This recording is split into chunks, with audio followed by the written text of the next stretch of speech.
What's up, Eager to Pleasers? Welcome back to another episode of the Eager to Please podcast.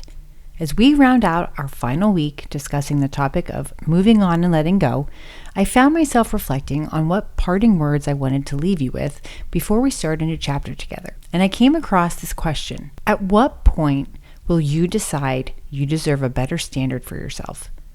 As someone who's always considered herself a problem solver, loyal to a fault, driven yet stubborn, I had to answer and truly understand this question myself. I thought for sure I could fix anything, as long as I worked as hard as I could for it. But there's one thing I kept overlooking and didn't realize until I was out of the weeds, that I'm only part of the equation. I could only ever be and give half to a relationship. I would tell myself, I can get through another day. I can put myself after the kids.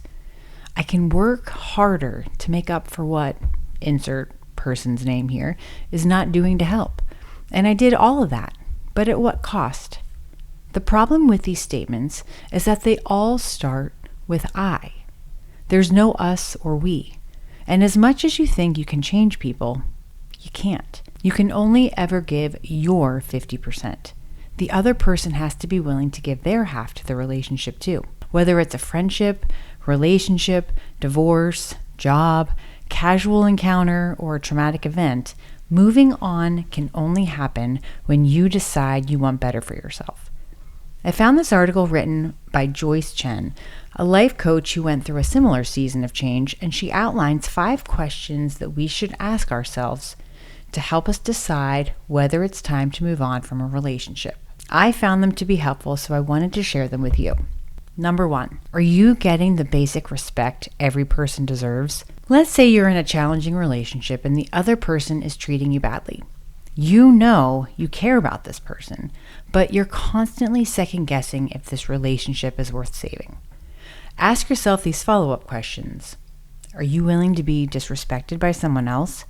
Is this how you would treat other people? If you were to offer advice to a family member, a child, or best friend, would you tell them this is appropriate behavior to accept?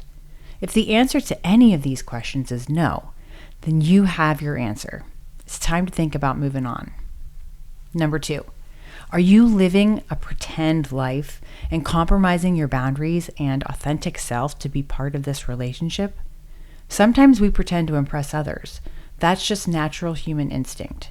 However, if you find yourself constantly pretending to be someone else just to keep someone else interested, ask yourself, what are you gaining as a result of compromising your authenticity? Are you compromising your values or belief system? If the answer is yes, then you know what to do. Living a falsehood to meet someone else's expectations may seem tolerable, but at the end of the day, we all know how good we feel when we are living our authentic and best selves. Number 3, are you chasing more than attracting? According to author and angry therapist John Kim, when your energy is focused on chasing, you feel powerless, desperate, and sometimes devalued. It becomes a huge energy drain when you're constantly chasing that one person to accept you.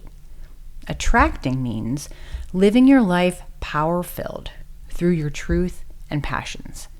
This puts you in a positive state of confidence and authenticity.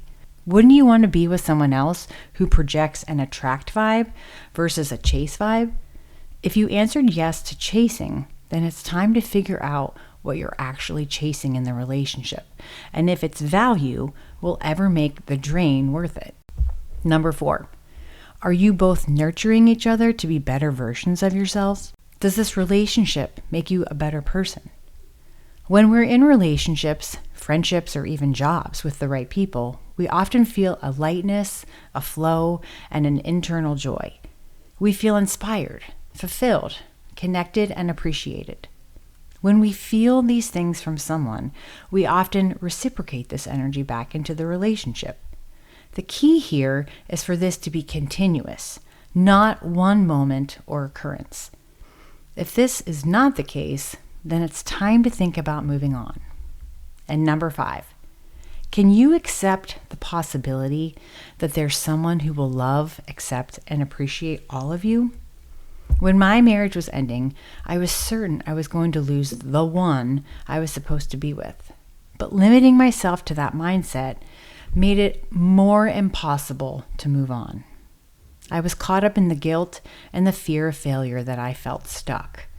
But you cannot expect to receive the love, kindness, compassion, or respect you're not willing to give yourself. How you treat yourself and what you allow for yourself lets others know how they're allowed to treat you. Because at the end of the day, moving on comes down to one thing: self-love.